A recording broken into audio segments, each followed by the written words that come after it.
이제 클래스를 진행하면서 혹시 소리가 잘 안 들리시거나 그런 부분에 대해서는 언제든지 말씀해 주시면 바로 조치를 하겠고, 추가로 이제 그 클래스가 1부랑 2부로 나눠서 이렇게 진행을 하려고 하는데, 1부는 이제 1시간 정도 진행을 하고, 그 다음에 약 10분 정도 쉬는 시간을 갖고, 그 다음에 2부를 진행하도록 하겠습니다. 그리고 진행하면서 언제든지 그 강의 도중에 질문이 생기시면 그 채팅창에 올려주시거나 혹은 수신자를 저로 해서 이렇게 질문을 해주시면 제가 바로바로 답변 드리도록 하겠습니다. 그럼 이제 이따 온라인 클래스 강의, 현재 대기업 멘토의 서류 전형부터 면접까지 취업 성공기, 온라인 현직자 연구 설계 직무 특강을 시작하겠습니다. 안녕하세요. 저는 이제 LG 디스플레이 소형 패널 공정 개발팀으로 현재 근무를 하고 있고, 제가 맨 처음에 입사했을 때는 이제 패널 설계팀으로 근무를 하면서 이제 업무를 수행하다가 이제 공정 개발팀으로 팀 변경을 하면서 이제 업무를 수행하고 있습니다. 그래서 이제 오늘 강의는 일단 챕터 1 멘토 소개로서 저에 대한 간략한 소개를 먼저 해드리겠습니다. 저에 대한 간단한 이력 사항과 그리고 자기소개서, 제가 LG 디스플레이를 실제 채용 공고를 진행하면서 썼던 자기소개서와 이력서, 그리고 제가 준비했던 여러 포트폴리오들과 함께 이런 저에 대한 소개를 간략하게 진행을 하고, 그 다음에 이제 챕터 2, 대학생활 관점에서 이제 3학년 일 때 이제 진로 방향을 어떻게 설정해야 하는가에 대해서 조금 더 멘토링을 진행해 보도록 하겠습니다. 그 다음에 이제 챕터 3로는 이제 구체적으로 4학년 때 어떻게 취업 준비를 제가 했었고, 어떻게 이제 취업 준비를 하면 좋을지에 대해서 여러분들께 말씀을 드리고, 그 다음엔 이제 챕터 4, 제가 실질적으로 여러 면접을 진행하면서 받았던 질문들과 그리고 노하우들, 그리고 그 외 경험들에 대해서 말씀을 드리는 시간을 갖겠습니다. 그 다음에 이제 마지막으로 이제 챕터 5로서 Q&A 시간과 질의응답 시간을 가지면서 사전 질문을 주셨던 내용에 대해서 이제 답변을 먼저 드리고, 그 다음에 이제 강의를 진행하면서 궁금했던 것들 혹은 저에게 물어보고 싶은 것들에 대해서 현장 질문 Q&A를 진행하는 시간을 갖도록 하겠습니다. 그래서 이제 보통 강의는 이제 1부 같은 경우에는 챕터 1, 챕터 2, 챕터 3, 그리고 챕터 4의 이제 앞부분을 앞까지 하겠고, 이제 마지막 챕터 5는 이제 면접 질문들과 그 다음에 Q&A 시간을 위주로 진행하도록 하겠습니다. 그래서 보통 이제 제가 강의를 할 때 그 어떤 Q&A 시간을 통해서 여러분들이 궁금해 하시는 거를 답변 드리는 게 조금 더 멘토링에 대해서 중요하다고 생각이 들어서 뭐 어떤 분은 조금 부끄러우실 수도 있고 해서 저한테 이제 채팅창으로 저한테 이제 수신자로 해서 질문을 주시거나 혹은 다들 또 모르는 내용인 것 같다 그러시면 이제 전체 채팅창으로 이제 질문을 많이 주실수록 제가 좀 더 여러분들께 조금 더 여러 답변들을 드릴 수 있고, 또 추가로 제가 강의를 진행하면서 미처 뭐 넘어갔거나 혹은 이런 부분도 얘기를 했었어야 되는데 깜빡했던 부분도 이렇게 얘기를 드릴 수 있을 것 같아서 질문을 많이 해주시면 좋을 것 같습니다. 네, 그럼 지금부터 이제 챕터 1 멘토 소개, 저의 간단한 이력 사항과 그리고 이제 간단한 포트폴리오 그런 것들을 설명드리겠습니다. 네, 저는 이제 세종대학교 전자정보통신공학과를 졸업을 했고 이제 1호학번으로 그 입학을 해서 21년도 2월에 졸업을 했습니다. 그래서 제가 21년도 2월에 졸업을 해서 21년도 3월에 LG 디스플레이 바로 입사를 했고 지금은 이제 3년 차로 업무를 수행하고 있습니다. 그래서 이제 저 같은 경우에는 학점은 이제 전체 학점은 3.92 그리고 전공 학점은 3.88 정도로 마무리를 했고 그다음에 이제 어학 같은 경우에는 이제 오픽 IH 등급을 취득했었고 이제 토익은 이제 기간이 만료됐지만 850점을 받았었습니다. 그리고 이제 자격증 같은 경우에는 제가 통신선로 기능사라는 자격증이 있는데 사실 이 자격증에 대해서도 뒤에서 좀 말씀을 드리겠지만 제가 생각하기에 제가 여태까지 지원을 했었고 또 그런 맥락에서 자격증을 봤을 때 어떻게 보면은 그렇게 큰 메리트가 있는 항목은 아니다라고 생각이 들었습니다. 다만 이제 좀 특별한 직무들, 예를 들면 품질 직무라던가 뭐 건축, 뭐 혹은 이제 뭐 공기업과 같은 경우에는 뭐 여러 쌍기사 자격증 같은 것도 중요한 부분도 있지만 적어도 예를 들면 뭐 삼성전자나 이런 유수의 기업들에 대해서 반도체와 관련된 그런 직무를 지원할 때는 자격증에 대해서 굳이 그렇게 어필이 된다기보다는 그냥 자격증은 그렇게 메리트가 없다고 저는 생각이 들었습니다. 그래서 혹시 이런 부분들에 대해서도 본인 분들께서 이제 지원하시는 직무나 혹은 그런 거에 대해서 어떤 고민들이 있으실 때 이런 부분들에 대해서 한번 또 질문을 주시면 답변을 드리도록 하겠습니다.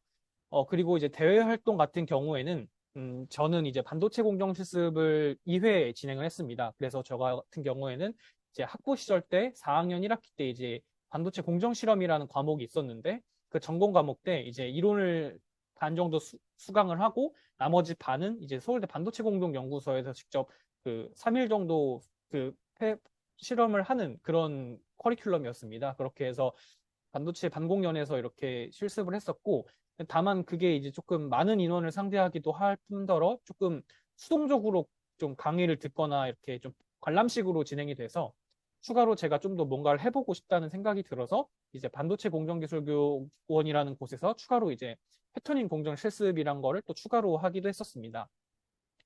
그리고 이제 디스플레이 관련해서는 제가 했던 그 프로젝트의 상표권으로 이제 그 프로젝트의 이름을 상표권으로 등록을 해서 이제 특허 출원 1회가 있고 또 이제 제가 공모전이랑 경진대회에서 교내외로 이렇게 입상을 해서 뭐 장학금을 받거나 수상을 했던 경험이 있습니다.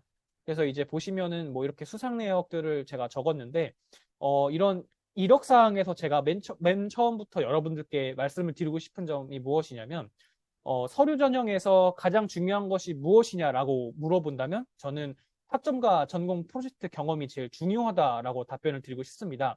이게 무슨 말이냐면 보시는 것처럼 제가 여러 가지 이렇게 이력사항을 나열을 했을 때 저렇게 수상 내역이 많거나 혹은 뭐 대외 활동 측면에서 여러 가지를 했기 때문에 뭐 좀 더 좋은 점수를 받고 혹은 이런 부분에서 어필이 많이 됐을 거다라고 생각을 하실 수도 있겠지만 저 같은 경우에는 이제 결론적으로 제가 이제 3년이 지나서 뒤를 봤었을 때 저런 경험들이 없어도 충분히 대기업을 지원하거나 합격하는데 무리가 없을 거라고 생각이 들었습니다. 따라서 어떤 기업의 면접관이나 인사 담당자들 그리고 여러분들을 평가하는 분들은 어떻게 보면 저런 좀 무분별한 스펙 쌓기의 대외 활동 혹은 수행 내역보다도 여러분들이 실질적으로 학교 수업, 그러니까 전공 수업 그리고 내가 지원하는 직무에 얼마큼 연결이 되는 그런 과목들을 들었는지 그리고 그 들었던 과목들에 대해서 얼만큼의 성취도를 내었는지 그게 바로 이제 학점과 연관이 되겠죠. 그리고 이제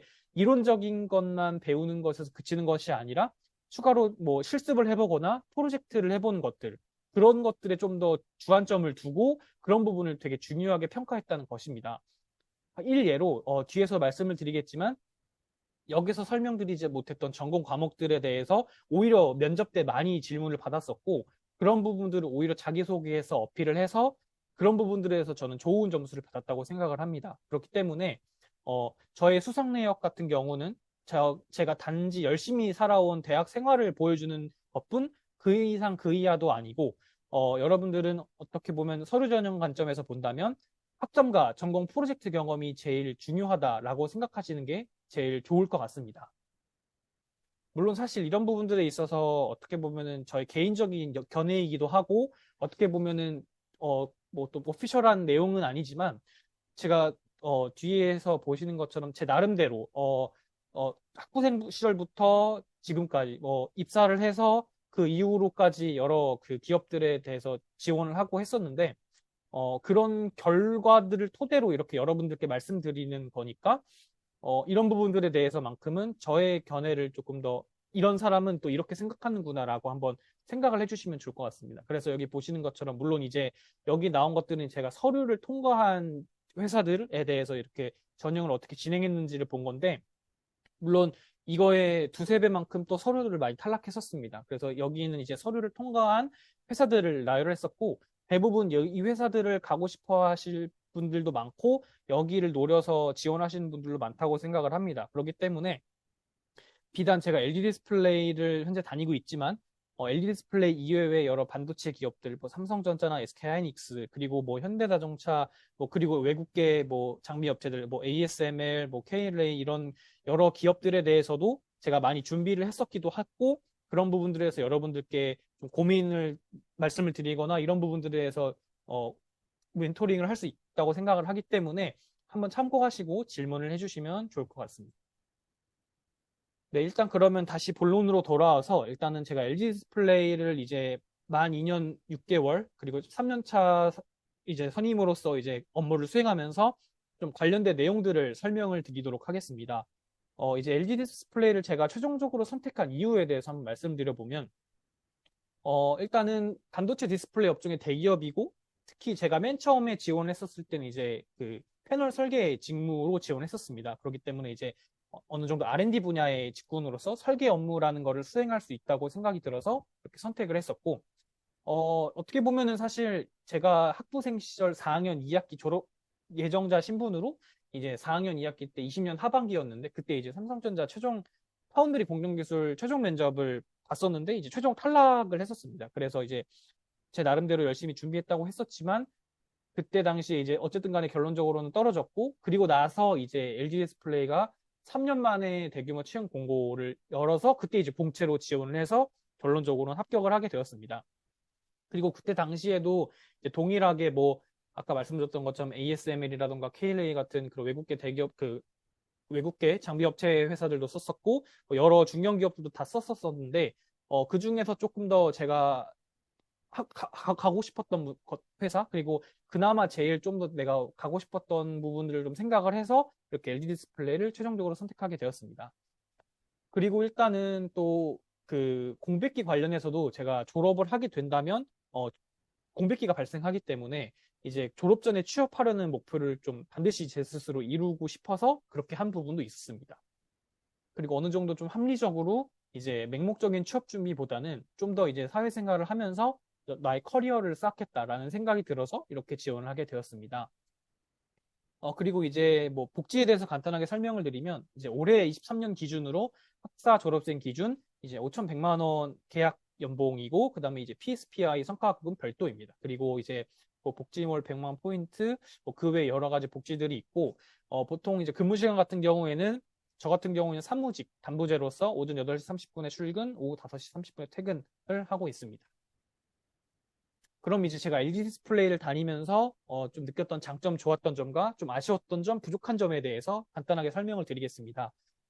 일단 제가 LG를 다니면서 느꼈던 점은 일단 인화의 LG라는 말처럼 어떤 뭐 기업 문화라든가 조직관, 가치관, 그리고 사람들이 좋았다고 생각이 들었습니다. 물론 이런 부분들에 대해서는 뭐 팀바팀, 부바부 뭐 이렇게 개인 바이 개인으로 다르겠지만 저 같은 경우에는 특히 맨 처음에 제가 저를 이제 뭐 랜턴십 전형이라는 게 있었는데 그때 이제 처음 멘토님을 만났고 그 멘토님이 되게 좋았습니다. 그리고 이제 같이 뭐 일했던 뭐 동기들 뭐 그런 같이 일하면서 좀 팀장님 뭐 이렇게 되게 좋았기 때문에 저는 개인적으로 이렇게 사람들이 좋았다라고 생각이 들었고 조금 옛날 얘기지만 이제 21년 기준으로서는 이제 영업이익이 이제 많이 상승을 해서 이제 많은 투자를 잃었고 지금 상황으로는 이제 조금 다운 텀이었지만 조금 더 이제 마이너스 영업이익을 회복을 하는 추세라고 보시면 될 것 같습니다.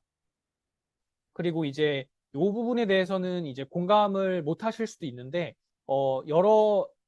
여러 이제 회사이다 보니까 여러 다양한 뭐 기술 제품군들을 연구하고 담당할 텐데, 그 중에서 저 같은 경우에는 모바일 제품군, 그 중에서도 이제 애플사의 아이폰 메인 모델을 담당하고 있습니다. 그렇기 때문에 특히 이런 메인 모델을 실질적으로 회사의 주력 사업으로 밀고 있는 거를 담당한다는 것 자체가 이제 되게 좀 저는 커리어적으로 되게 좋고 중요한 부분이라고 생각을 합니다. 어떻게 보면 이제 나중에 인정을 받을 수도 있는 부분이기 때문에. 그래서 이제 보시는 것처럼 이제 아이폰 14 프로 맥스를 이제 작년에 출시했었죠. 그때 이제 제가 들어와서부터 개발 초기부터 최종 양산까지 개발한 사이클 과정을 제가 스스로 경험했고, 그 다음에 이제 올해 이제 아이폰 15 프로랑 프로 맥스 같은 경우에는 옆 팀에서 이제 양산을 해서 담당하고 있고, 저 같은 경우는 그 후속 모델 아이폰 16 프로랑 프로 맥스 모델을 현재 개발 중에 있습니다. 그리고 이제 경기도 파주시에 위치해 있다 보니까 나름대로 뭐 출퇴근 혹은 서울 간의 접근성이 나름 좋다고 생각을 합니다. 뭐 버스라던가 뭐 셔틀 그리고 뭐 지하철 이런 부분들에 대해서.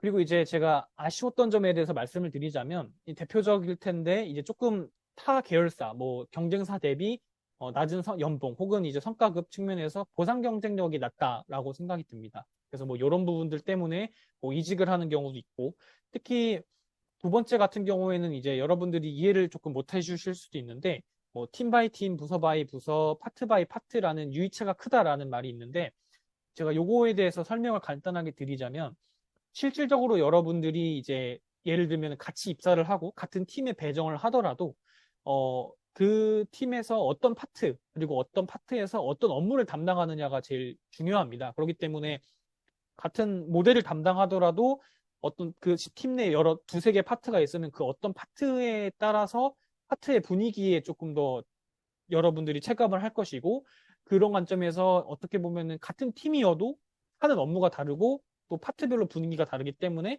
그런 부분들에 있어서 실질적으로 여러분들이 좀 체감이 드는 게 다를 수도 있다라고 생각이 들었습니다. 그래서 뭐 그 추가적으로 이제 뭐 이런 파트 간의 업무에 대해서 연장선으로 이제 뭐 좀 뭐 그 파트별로 이제 야근이 필요하다거나 혹은 뭐 개발런을 팔로우업 한다고 표현을 하는데, 공장은 24시간 돌아가기 때문에 여러분들이 맨 처음에 입사하게 되면 아무래도 개발런을 팔로우업하는 업무를 수행하게 된다면 뭐 주말 대응이 필요할 수도 있고, 뭐 그런 식의 조금 파트 간의 유의차가 있다라고 보시면 될 것 같습니다.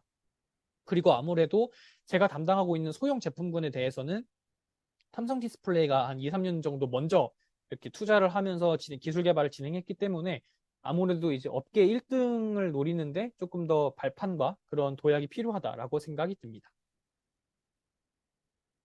네, 그리고 다음으로는 제가 이제 실질적으로 이제 지원을 하면서 이력서에 대해서 말씀을 드리고 간단하게 넘어가겠습니다. 보시는 것처럼 물론 이제 공고가 진행되면서 같은 양식으로 진행할 수 있고 조금 더 다른 양식으로 진행할 수도 있는데, 제가 맨 처음에 진행했었을 때는 이런 양식이었습니다. 되게 어떻게 보면은 심플하기도 하고, 근데 사실 여기서 여러분들께 말씀을 드리고 싶은 거는 이 이력서에서만큼은 이 항목들을 볼 것이고 이것들이 여러분들의 서류 전형에 평가를 당한다는 것입니다. 그렇기 때문에 보시는 것처럼 여러분들의 뭐 학교 그리고 뭐 기간 그리고 뭐 졸업 여부들 그리고 전공 그리고 학점들 그리고 뭐 이런 어학이라던가 뭐 이런 자격증들 이런 부분들에 대해서 평가를 할 텐데, 그리고 나서 이제 자기소개서를 작성을 하게 되실 겁니다. 그래서 자기소개서 같은 경우에는 이런 문항을 크게 두 가지로 작성을 했었는데, 하나하나 이렇게 여러분들께 설명을 드려보자면, 여러분들이 만약에 서류 전형에서 이력서랑 자기소개서 둘 중에 무엇이 중요한가요? 라고 물어본다면, 물론 이것은 이제 인사 담당자죠, 제가 아니고, 그리고 기업별로 어떤 평가 요소들이 다르겠지만, 대표적으로 이런 식으로 말씀을 드린다면 이력서가 자기소개서보다 중요하다. 그리고 비율을 따진다면 이력서가 70% 그리고 자기소개서가 30% 정도 수준이다라고 여러분들께 말씀을 드리고 싶습니다.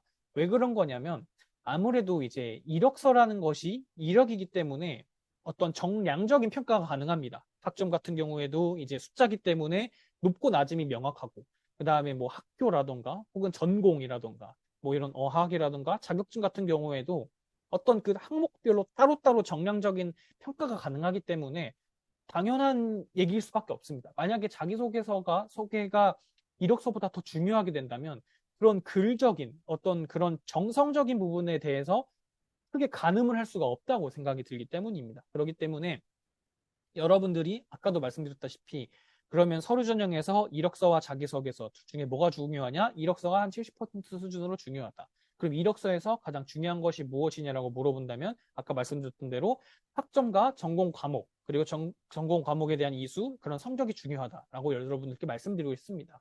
그리고 만약에 학점에 대해서 물어보신다면 뭐 전체 학점이 중요한가요? 뭐 전체 학점은 낮은데 전공 학점이 높은 게 좋나요? 뭐 이렇게 물어보실 텐데 당연한 얘기지만 둘 다 중요합니다. 어떻게 보면 두 개가 보는 맥락이 다르다고 생각하시면 되는데, 전체 학점 같은 경우에는 어떤 성실도, 본인에 대한 어떤 그런 성실성, 그런 부분들이 전반적으로 비교 표준 척도로서 작용이 되고, 전공 학점에 대해서는 그 특별한 과목들 혹은 어떤 그런 그 직무와 관련된 전공들에 대한 나의 성취도를 평가하는 부분이기 때문에 둘 다 중요하다라고 말씀을 드리고 싶고, 또한 만약에 성적표를 첨부하게 된다면 그 직무와 연관되는 뭐 requirement subject에 대한 전공 과목 이수들 그런 부분들도 이렇게 서류에 정량적으로 평가가 되기 때문에 이력서에서만큼은 학점과 전체 전공 학점과 그다음에 전공 과목 이수가 중요하다라고 말씀드리고 싶습니다. 그럼 자기소개서에서 어떤 부분을 어필해야 되고 어떤 부분이 중요하냐라고 물어본다면 저 같은 경우에는 대표적으로 전공 프로젝트 경험에 대해서 잘 표현하는 것이 중요하다고 생각을 합니다. 앞서 말씀드렸던 것처럼 그런 정량적인 평가가 끝나면 자기소개서에서 정성적인 평가를 진행하게 됩니다. 그럼 이제 정성적인 평가에 대해서는 만약에 똑같은 그런 과목 혹은 똑같은 프로젝트를 진행하더라도 사람마다 다르기 때문에 거기서 어떤 거를 담당했고 어떤 걸 배웠고 어떤 거를 느껴서 이런 부분들을 이런 직무에서 내가 어떻게 어필할 수 있겠다라는 거를 잘 풀어 쓰는 것이 자기소개서라고 생각을 합니다. 그렇기 때문에 같은 이력적인 내용이더라도 정성적으로 본인이 했던 거를 어떻게 잘 풀어나가느냐에 따라서 자기소개에 대한 점수가 다르게 채점될 수 있다고 생각이 듭니다. 그렇기 때문에 여러분들이 자기소개서를 어떻게 써야 하냐, 이 부분은 다음 그 파트에서 말씀을 드리겠습니다. 그리고 보시는 것처럼 뭐 어학 능력이라던가 자격증에 대해서는 제가 앞서 말씀드렸던 것처럼 특정 직군이나 직무에서 중요하다고 생각이 듭니다. 예를 들면 뭐 품질이라던가 뭐 건축, 토목, 혹은 뭐 공기업에 대한 뭐 전기기사 뭐 이런 것들. 그리고 애초에 이런 자격증에 대한 우대는 그 공고에 보면 나와 있습니다. 뭐 이런 자격증에 대해서는 우대하겠다 혹은 필요하다라는 부분이 있다면 그런 부분에서만큼은 자격증을 에 대해 어필이 되고 충분히 점수를 받는다고 생각이 듭니다.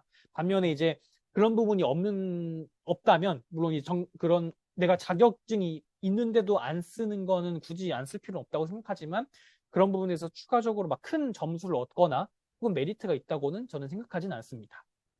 그리고 이제 아까 말씀드렸던 것처럼 대외 활동이라든가 뭐 해외 경험, 뭐 예를 들면 교환학생, 뭐 어학연수 이런 부분들에서 물어보신다면 저는 이제 너무 힘 빼지 말아라라고 말씀을 드리고 싶습니다. 아까 말씀드렸던 것처럼 뭔가 맹목적인 취업 준비를 위한 대외 활동들 그런 부분들은 저는 그런 인사평가라든가 뭐 서류전 이런 부분들에서 크게 좀 어필이 되는 부분은 아니라고 생각을 하기 때문에 다만 이런 건 좋습니다. 뭐 대학교를 내가 들어와서 나는 정말로 외국에서 교환학생을 한 학기 다니는 것이 내 꿈이었어, 로망이었어. 혹은 어떤 좋은 기회를 통해서 어학연수를 가게 됐어. 이런 부분들에 대해서는 내가 경험을 쌓으면서 성장 과정인 측면에서 하는 거기 때문에 되게 좋습니다. 하지만 내가 외국계 기업을 가기 위해서 어학연수를 가겠어, 교환학생을 가겠어. 이런 부분들은 저는 지양했으면 좋겠다고 생각을 합니다.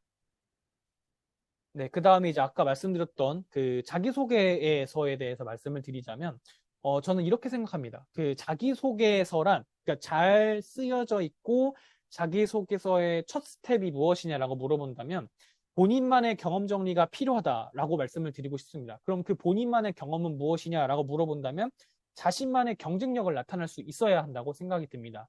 이걸 저는 스페셜 아이덴티티라고 표현을 하는데, 아까 말씀드렸던 것처럼 이력서적인 측면에선 정량적인 평가를 진행하게 됩니다. 그러면 똑같은 경험이다 하더라도 그때 느꼈던 거를 정성적으로 풀어 나갈 때 모든 똑같은 경험이라고 해서 똑같이 풀어 나갈 수는 없습니다. 왜냐하면 사람이 다 다르고 생각이 다 다르기 때문에 그렇기 때문에 이런 부분들에 대해서 똑같은 경험이라고 똑같은 이력이라 할지라도 본인에 대해서 경험 정리를 그리고 나만의 경쟁력을 어떻게 잘 표현하느냐 그게 자기소개서를 어떻게 잘 쓰느냐와 같은 맥락이라고 생각을 합니다. 그래서 저 같은 경우에는 일단은 두 가지로 준비를 했었습니다. 첫 번째는 이제 직무와 연관돼서 전공 프로젝트 내용을 준비했었습니다. 아까 말씀드렸던 것처럼 이제 이론에서 그치는 것이 아니라 내가 배웠던 이론들을 뭐 설계 수업, 뭐 프로젝트, 뭐 캡스톤 이런 거에 대해서 뭐 공정 실습이라던가 뭐 이런 티켓 시뮬레이션 같은 이런 뭔가 좀 내가 주도적으로 했던 것들 그리고 팀 프로젝트들 이런 부분들에 대해서 조금 더 프로젝트 관련적인 내용을 했습니다.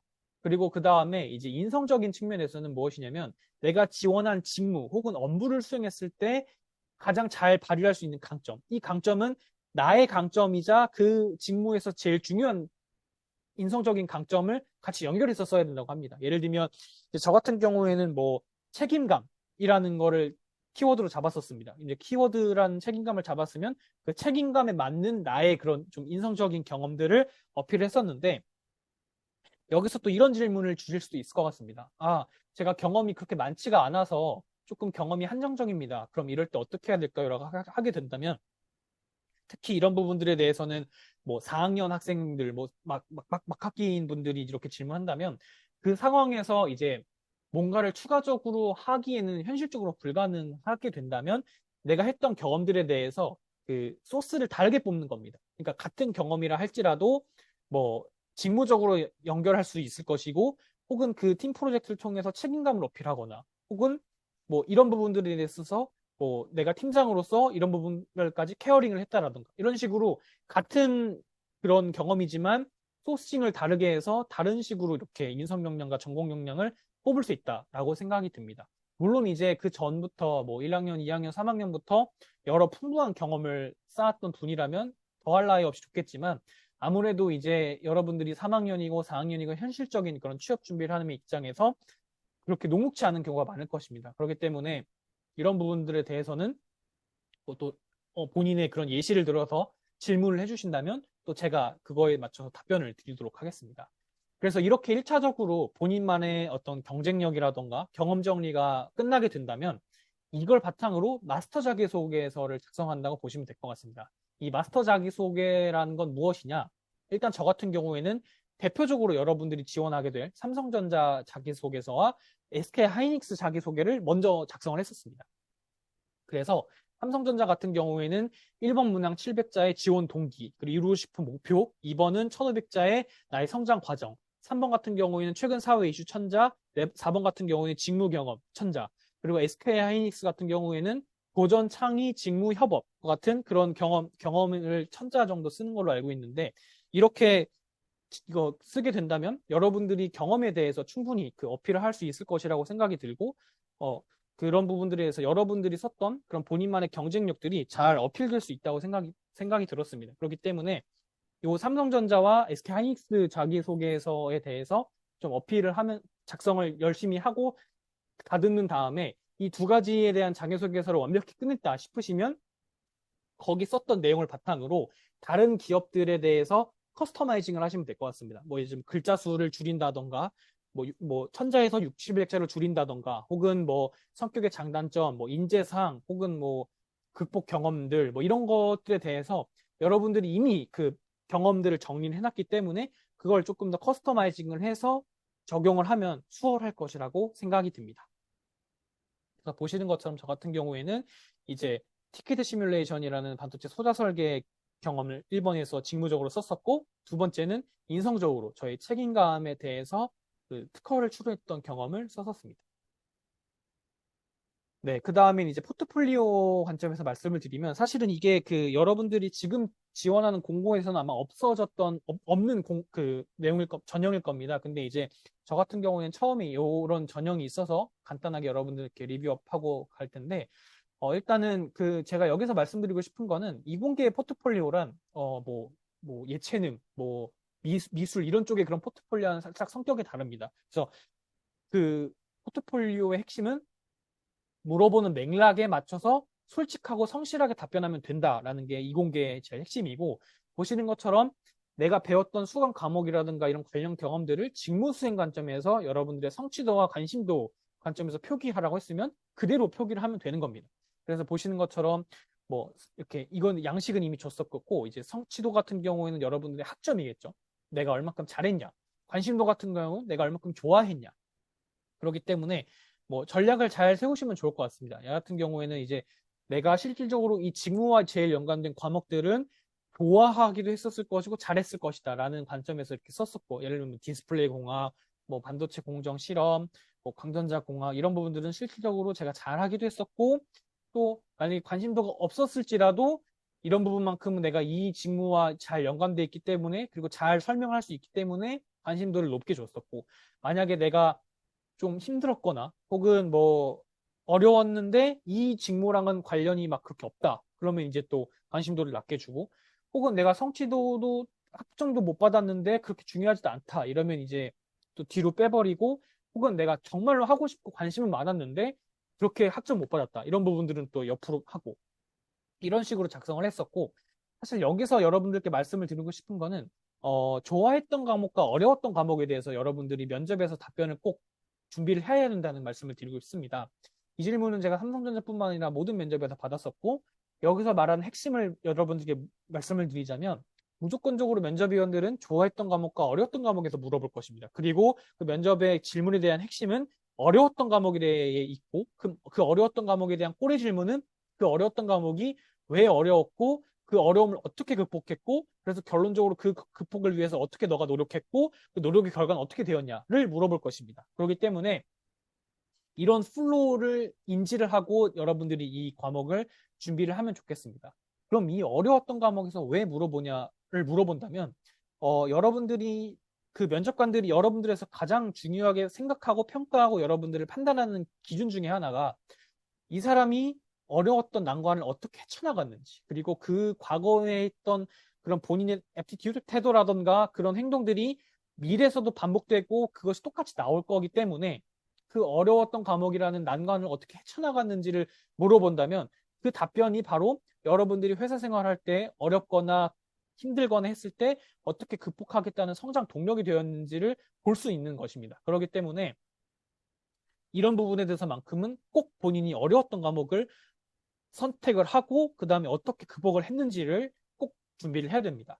그래서 저 같은 경우에는 이제 어려웠던 과목은 대표적으로 이제 여러분들이 잘 못 정해야겠다라고 한다면 성적을 잘 받지 못했던 과목을 하는 게 맞다고 생각을 합니다. 그리고 그 과목이 여러분들이 지원한 직무에 대해서 크리티컬하게 연관이 안 된 과목에서 선택을 하면 좋을 것 같습니다. 예를 들면 저 같은 경우에는 이제 전자회로 2 과목을 어려웠던 과목이라고 실질적으로 제가 LG 디스플레이 면접을 볼 때 그때 저를 뽑아주셨던 이제 지금의 그룹장님이셨던 상무님이 질문을 하셨고 이제 꼬리 질문을 했던 게 좋아했던 과목과 어려웠던 과목을 맨 처음에 물어보셨고 이제 좋았던 과목에서 뭐 디스플레이 공학이라든가 반도체 공정 실험을 얘기했었고 어려웠던 과목에 대해서는 전자회로 2라고 얘기를 했었습니다. 그랬더니 이제 그럼 왜 전자회로 2가 어려웠냐? 지금 성적표를 보니 A0라는 학점이다. A0라는 학점은 높은 학점인데 그렇다면 너가 어려웠던 과목이 뭐 어려웠지 않았던 것이냐? 성적을 잘 받았으니 너가 그럼 어려웠던 과목은 없는 것이냐? 이렇게 좀 꼬리 질문 압박식으로 했었죠. 근데 저 같은 경우는 어떻게 했었냐면 제가 사실 그 3학년 2학기 때 7전공을 수강을 했었습니다. 7전공을 수강하다 보니 그때 당시에는 이제 대면이었거든요. 그래서 아침 9시에 수업을 들어서 밤 11시에 끝나고 뭐 이런 식으로 했었는데 결론적으로는 그때 7전공을 듣다 보니까 뭐 중간고사라든가 기말고사 때 선택과 집중을 하게 되었다. 그래서 그때 당시 제가 제일 어려웠던 전자회로 2 과목이 좀 힘들었고 그 중에서 뭐 주파수를 통해서 회로를 해석하는 내용이 제일 힘들었다. 그러다 보니까 이제 조금 더 공부를 소홀히 하게 되고 그때 당시 3학년 2학기 때는 전자회로 2 과목을 C 플러스라는 학점을 받았었다. 하지만 내가 그때 당시에는 C 플러스를 받았지만 4학년 2학기 때, 뭐 그때 당시엔 재수강을 할 수 있는 기회가 없어서 4학년 2학기 때 그 강의가 다시 열렸을 때 나의 학점을 만회하고자 그리고 내가 부족했던 부분이 뭔지를 알고 있었기 때문에 그런 부분들을 제가 높이고 싶어서 다시 재수강을 했었고 그때 당시 재수강을 해서 받을 수 있는 최고 학점인 A0를 학점을 받았습니다. 라고 얘기했을 때 칭찬해 주시면서 그래 그랬었구나 하고 뭐 제 스스로는 잘 넘어갔다라고 생각이 들었습니다. 그렇기 때문에 여러분들이 이런 어려웠던 과목에 대해서만큼은 되게 잘 준비를 하셨으면 좋을 것 같습니다. 네, 그리고 다음 같은 경우는 이제 뭐 그냥 간단하게 넘어가겠습니다. 이건 이제 제가 LG 디스플레이라는 그 앞 스펠링을 따서 이제 그 제가 했던 여러 그 경험들을 이렇게 지은 것이고, 이렇게도 뭐 포트폴리오 만드는구나라고 생각을 하시면 될 것 같습니다.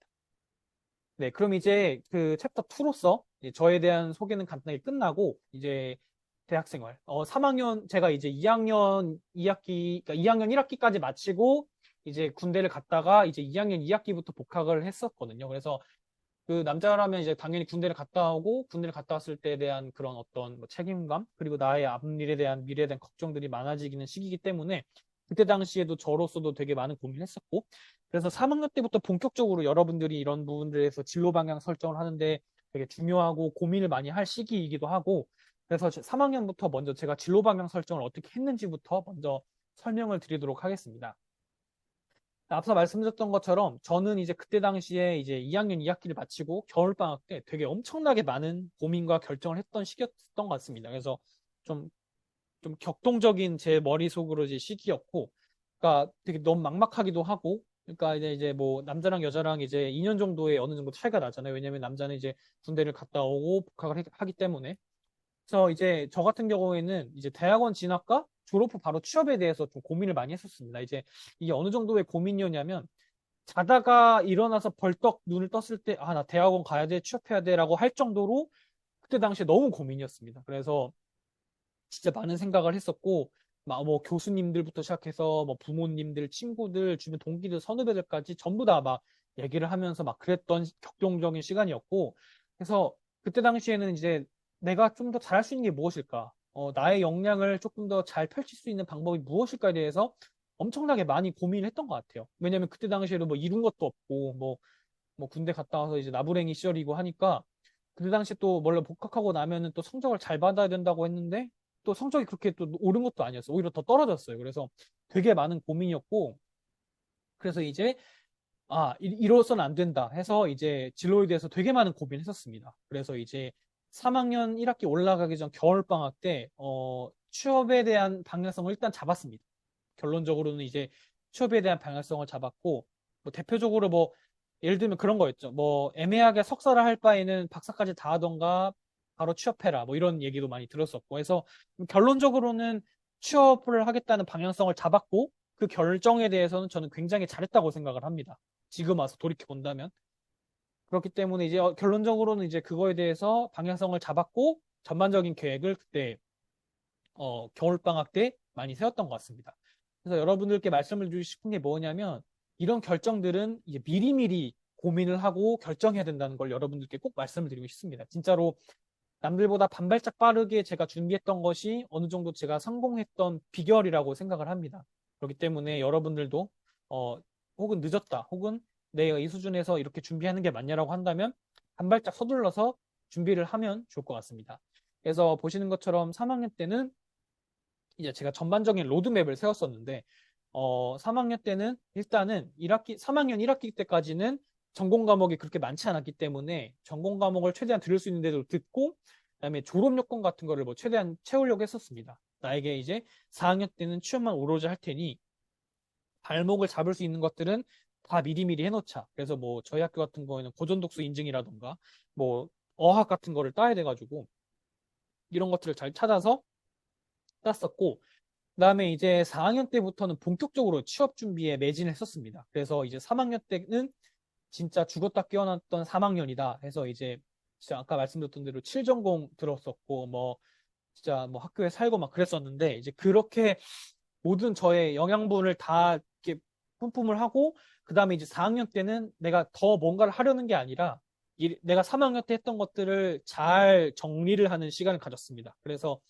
이렇게 모든 걸 철두철미하게 저는 2학년 2학기 마치고 겨울방학 때 모든 로드맵을 세웠었고 아까 말씀드렸던 대로 이런 중간중간 그런 뭐 학교 수업뿐만 아니라 뭐 프로젝트, 교내 공모전, 경진대회도 진짜 닥치는 대로 다 했던 것 같습니다. 그래서 결론적으로는 그때 당시 했던 것들이 모두 잘했다고 제가 생각이 들고 제가 그때 다시 돌아간다면 그렇게 못했을 것 같습니다. 그렇기 때문에 제가 나름대로 잘했던 것 같고 4학년 때 같은 경우에는 본격적으로 내가 부족했던 것들 뭐 재수강을 하거나 뭐 취업의 실질적인 수업을 듣거나 뭐 강의를 듣거나 혹은 뭐 모의 면접을 본다거나 취업 캠프를 참여한다던가 그리고 뭐 취업 스터디 같은 것도 저는 엄청 많이 했었거든요. 뭐 같은 학교 사람들도 하고 뭐 모르는 사람들끼리도 하고 같은 기업을 준비하는 사람들끼리 하고 뭐 일단 기본적으로 취업 스터디는 두세 개씩 했던 것 같아요. 그러기도 하고 그리고 GSAT 같은 경우에도 저는 이제 결론적으로 말씀드리면 제가 3, 4년자 면접을 5번이라는 기회가 있었고 그 중에서 이제 한 번은 안 받고 4번을 봤었는데 그러니까 바꿔 말하면 이제 GSAT을 총 5번을 봤습니다. GSAT을 당연히 5번 받고 다 통과를 당연히 했었고 그러면서 이제 제가 GSAT에 대해서 어느 정도 이제 조금 여러분들께 말씀을 드리자면 G, 이 GSAT은 매번 공부하기보다는 저 같은 경우는 그때 4학년 1학기 때 했던 거를 진짜 2, 3년 정도 울고 먹었습니다. 그래서 4학년 1학기 때 진짜 시중에 있는 모든 GSAT 문제를 다 풀었었고 뭐 N회독을 당연히 다 했었고 그러면서 이제 그때 했던 그 양분들을 이제 1, 2년 뭐 나중에 제가 입사하고 막 지원을 하면서도 그냥 뭐 모의고사 1회 풀고도 막 GSAT 합격하고 이랬었거든요. 그렇기 때문에 이제 그러니까 결론은 3, 4학년 때 모든 거를 제가 할 수 있는 대로 다 쫙 빨아들였던 것 같습니다. 그리고 이제 4학년 2학기 때부터 본격적으로 이제 졸업 예정자 신분으로 기업과 회사에 채용 공고를 지원했다고 보시면 될 것 같습니다. 그래서 여러분들께 말씀을 드리고 싶은 건 3학년 때 최대한 모든 거를 마무리한다라는 마음가짐으로 하고 4학년 때는 그걸 마무리한다, 정리한다 수준으로 생각을 하고 4학년 때에서 뭔가를 더 한다라는 거는 뭐 지금 상황에서 뭔가 준비가 안 됐다면 어쩔 수 없지만 최대한 이 미리미리 고민을 하고 진행하는 게 제일 중요하다라고 말씀을 드리고 싶습니다.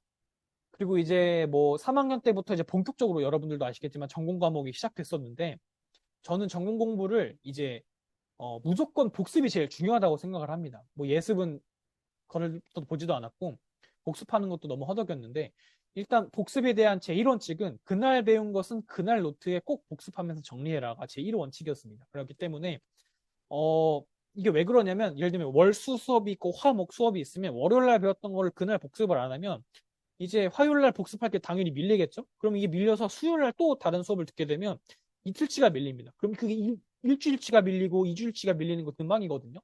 그럼 이제 시험 끝날 때까지 아예 쳐다도 안 봅니다. 그렇기 때문에 자다가 깨어나도 그날 배운 것은 그날 그 노트에 꼭 복습을 했었습니다. 그리고 저같이 이제 7전공을 듣는 때는 진짜로 복습할 시간이 물리적으로 없었거든요. 그럴 때는 이제 그 다음 날에는 무조건 완벽하게 마무리를 하려고 했었습니다. 뭐 그렇게 진행을 했었고 이제 시험 공부 같은 경우에는 이제 뭐 이해가 안 되면 저 같은 경우에는 그냥 받아들였습니다. 세계 유수의 석학들이 발견해낸 공식을 굳이 제가 거기에 태클 걸고 싶진 않았고 다만 이제 그런 것들을 받아들여서 나 같은 경우는 어떻게 응용할까? 뭐 교수라면 내가 교수라면 어떻게 문제를 낼까라는 관점에서 출제자 입장에서 조금 더 공부를 했던 것 같습니다.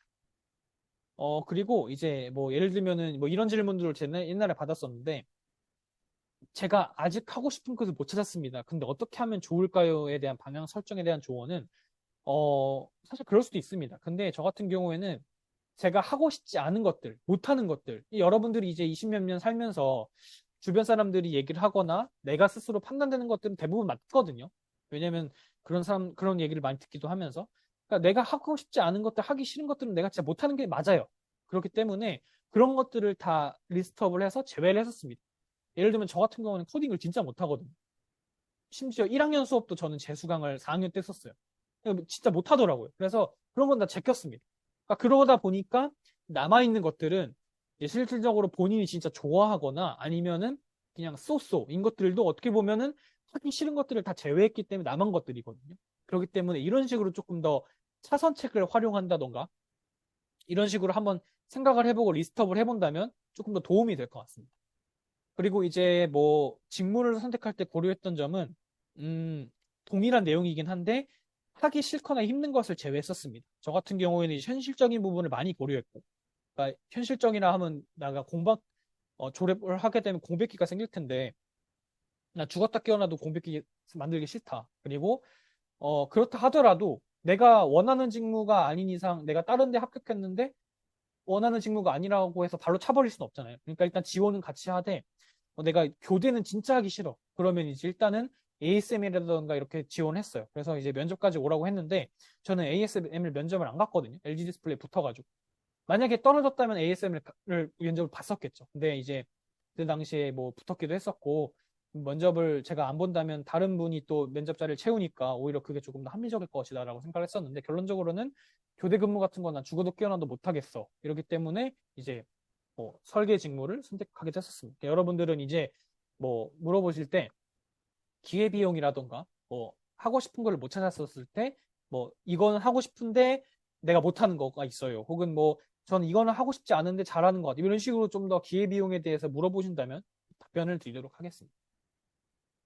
네, 그 다음에 이제 4학년 분들이 많을 것 같은데 이제 구체적인 준비 과정에 대해서 설명을 드리도록 하겠습니다. 제가 앞서 말씀드렸던 것처럼 3학년 때는 최대한 전공 공부를 통해서 나의 영양분들을 쭉쭉 빨아들였고 그걸 통해서 4학년 때는 내가 뭔가를 추가적으로 한다는 게 아니라 정리를 하고 혹은 내가 4학년 때만 들을 수 있는 과목들, 뭐 설계 과목들은 4학년 때 열리더라고요. 보통 4학년 1학기 때. 그래서 그런 부분들에 대해서 조금 더 인발브돼서 시간을 많이 투자할 수 있도록 이렇게 진행했던 것 같습니다. 그래서 아까 말씀드렸던 것처럼 뭐 인턴이라던가 공모전 참가 경험 실적이 물론 도움은 되겠지만 좋은 게 좋은 거라는 생각이고 그게 없어도 아까 말씀드렸던 대로 뭐 학부생으로서 이전 학점 혹은 전공 이수 내역들, 전공 학점들, 뭐 전공 프로세스 경험들이 서류 전형에서 제일 중요하다고 생각을 하고 여러분들께 말씀을 드리고 싶습니다. 그래서 여러분들이 어떤 뭐 대외 활동이라던가 뭐 이런 부분들에 대해서 충분히 고민을 많이 할 텐데 저는 그래서 이제 기회비용에 따른 우선순위를 매겼습니다. 저 같은 경우에는 이제 조금 뭐랄까, 학년별로 좀 다를 텐데, 일단 1차적으로 제가 제 개인적인 견해를 바탕으로 직무 관련된 경험의 우선순위를 말씀드리면, 전공 과목 학점, 그리고 전공 과목 이수 내역들, 그리고 아까 말씀드렸던 대로 프로젝트 경험들이 제일 중요하다고 생각을 합니다. 이게 탑 1, 2라고 생각을 하고, 그러면 이거가 다 끝났을 때, 혹은 이거 외적으로 무엇이 중요하냐고 물어본다면, 저는 학부연구생 랩실 경험이라고 여러분께 말씀드리고 싶습니다. 사실 전 랩실 경험은 없지만, 결론적으로 나중에 가서 랩실 경험에 대해서 어필할 수 있는 부분이 많은 포인트다라고 생각이 들기도 했었고, 제가 만약에 대외 활동을 그때 안 하고 랩실 경험을 하면 또 어땠을까라는 생각이 들기도 합니다. 그렇기 때문에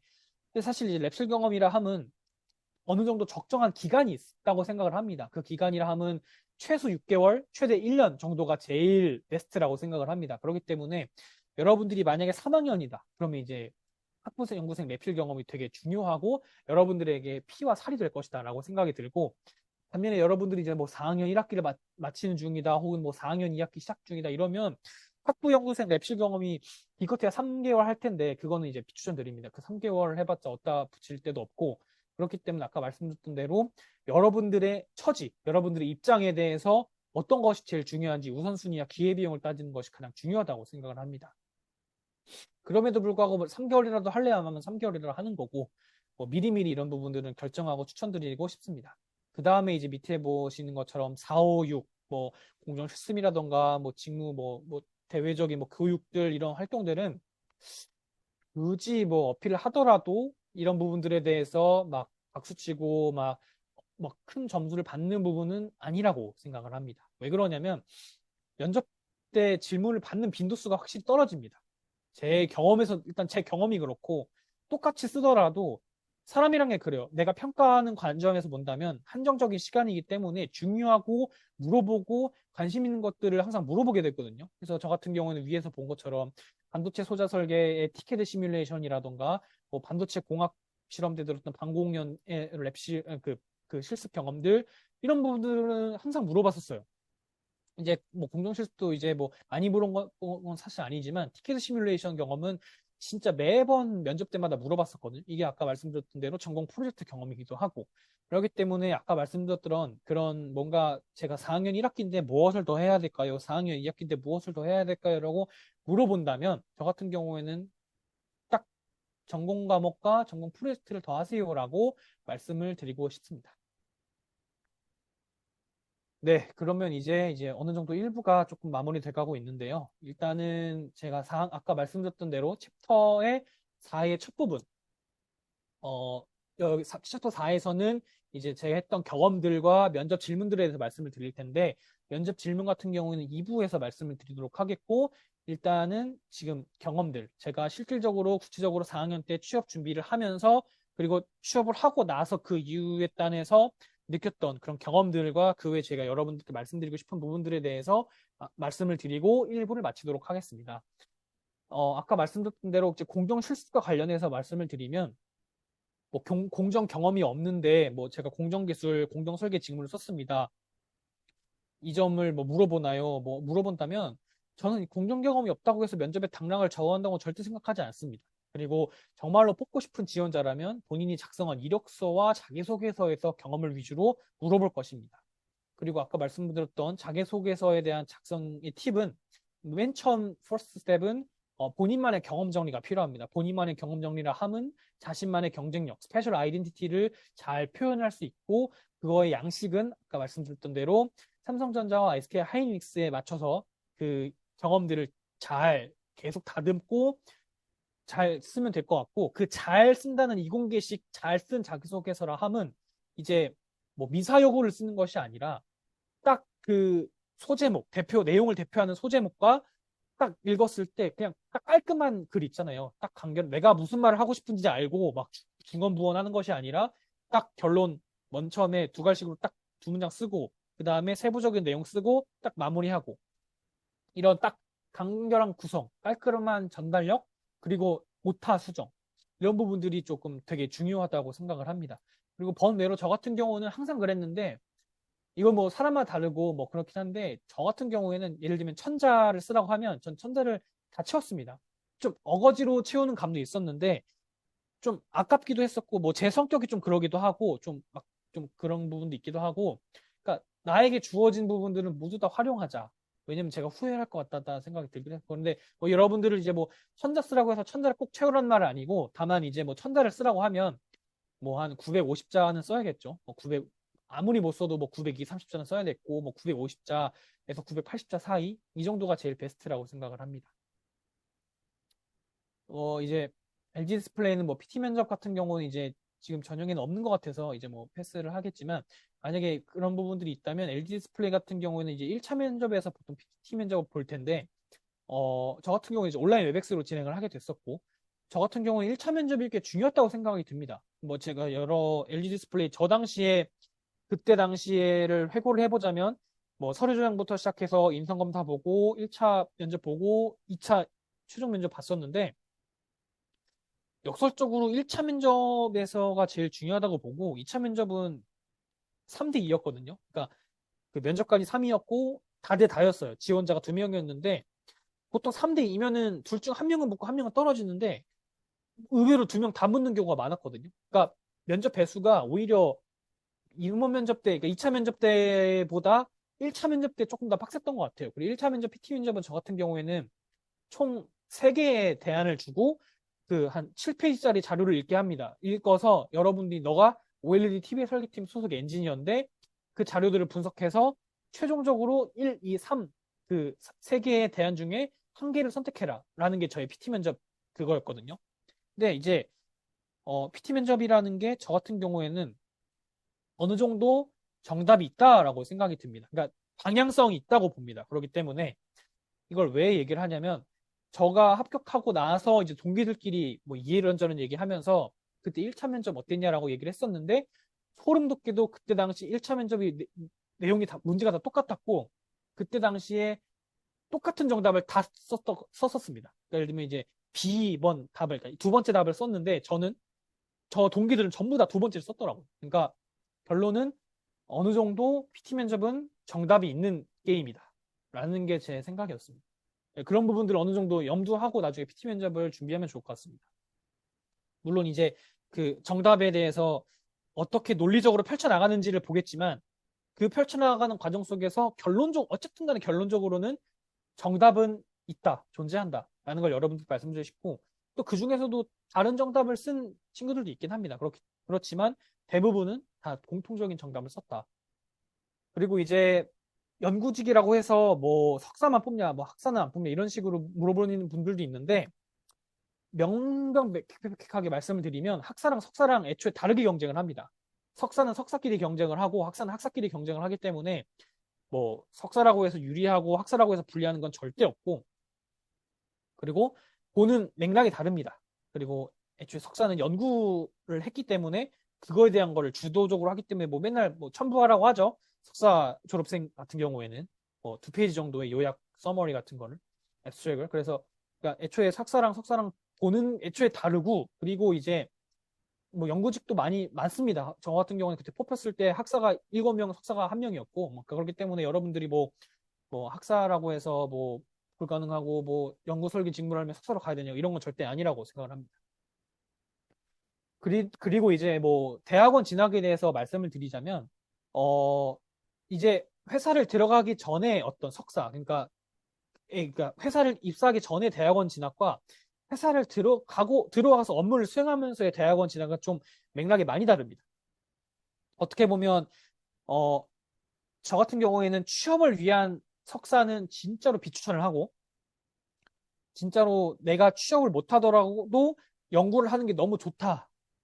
이런 생각을 갖고 있는 사람이 석사를 하는 게 맞고, 그 다음에 회사를 다니면서에 대한 대학원 진학 필요는 어느 정도 납득이 됩니다. 그러니까, 내가 했던 분야에 대해서 조금 더 뎁스 있게 알고 싶다라던가, 아니면은 내가 학사로서 끝났는데 배움의 욕구가 조금 더 커졌다. 아니면 혹은 내가 저처럼 뭐 대학원 진학이라던가 취업에 대해서 고민을 했었을 때 현실적으로 취업을 선택했지만 마음속 한 군에서는 석사에 대한 열망이 있다. 뭐 이런 사람들은 이제 뭐 대학원을 진학을 하거나 혹은 어떤 뭐 회사에서 인재로서 키우고 싶거나 이런 사람들은 이제 어떤 게 보면 학위에 대한 것도, 디그리에 대한 것도 되게 중요하게 보기 때문에 회사에서 석사를 보내주거나 뭐 박사를 보내주거나 이러거든요. 그렇기 때문에 이제 회사를 들어가기 위한 그런 석사라던가 대학원 진학과 회사를 들어가고 나서의 대학원 진학은 좀 맥락이 많이 다르다라는 거를 여러분들이 뭐 인지를 하면 좋을 것 같습니다. 그리고 아까 말씀드린 대로 이제 인적성 검사 같은 경우에는 여러분들이 뭐 다른 기업들도 보실 수도 있겠지만 일단은 저 같은 경우에 G샷을 기본서로 잡고 공부하는 걸 추천드립니다. 그리고 뭐 해커스 하양이 뭐 이렇게 시작을 하는데 그렇게 시작을 하면서 저 같은 경우에는 이제 G샷 같은 경우에는 정답률이 제일 중요합니다. 결론적으로는. 근데 이제 그 정답률을 어떻게 맞추냐라는 과정에서 본다면 첫 번째는 이제 못 푼 개수를 줄여야 된다고 생각을 합니다. 그러니까 이제 내가 수리 영역 20문제, 추리 영역 30문제를 봤을 때 수리 영역을 20문제 중에 30분 안에 10문제밖에 못 풀었어. 이러면 이제 최대한 그걸 끌어올려야겠죠. 저 같은 경우에는 뭐 최종적으로는 한 뭐 18문제까지 풀었던 것 같아요. 17, 18문제까지 풀었던 것 같고 수리 같은 경우에는 추리 같은 경우에는 많으면 26, 25, 24, 25, 26 이렇게 좀 풀었던 것 같아요. 그러니까 푼 문제 수가. 그리고 이렇게 푼 문제 수를 늘리면 이제 나중에는 너무 푼 문제 수만큼 대비해서 많이 틀릴 수도 있습니다. 그렇기 때문에 어느 정도 포화 상태가 오게 된다면 그때 이제 정답률을 높이려고 하세요. 어때까지? 정답률을 100%까지. 그러니까 제가 뭐 18문제, 19문, 그러니까 17, 18문제를 푼다고 했었으면 저 같은 경우에는 한두 문제 틀렸던 것 같아요. 뭐 수리는 한 두 문제 정도 틀렸던 것 같고 추리 같은 경우에는 한 문제 틀리거나 다 맞았어요. 그렇기 때문에 뭐그 정도로 이제 수리랑 추리를 조금 연습을 했던 것 같습니다. 그래서 저는 아까 말씀드렸던 대로 4학년 1학기 때 취업 스터디를 하면서 진짜 그때 G샷을 한 반년 정도 준비를 했었는데 그때 했던 것들이 제가 회사를 다니면서까지 어느 정도 근간이 됐다라고 말씀을 드리고 싶고 인성검사 같은 경우에는 뭐 AI 면접이라던가 이런 부분들에서 되게 많이 볼 텐데 솔직함을 키워드로 연습하는 걸 추천드립니다. 그러니까 이 인성검사가 대부분 짧은 시간 내에 많은 양의 항목들을 체크하는 그런 그 유형인데 그러니까 본인의 가치관을 철저하게 분석해서 빠르게 체크하는 연습을 하면 좋을 것 같고 인성검사에는 사실 정답이 없어요. 뭐 예를 들면 본인이 리더형인가 팔로워형인가에 대한 정답이 없잖아요. 뭐 거기서부터 시작해서 내가 만약에 팀장을 많이 했는데 리더형으로 쓰려고 했는데 뭐 내가 앞으로 회사를 들어가려면 사원급이니까 팔로우로 써야 되냐. 거기서부터 그냥 정답을 찾으려고 하는 순간부터 꼬이는 거예요. 그러니까 이렇게 정답이 없는데 정답을 찾으려고 하기 때문에 여러분들이 인성검사에 탈락을 하거나 시간이 부족한 거거든요.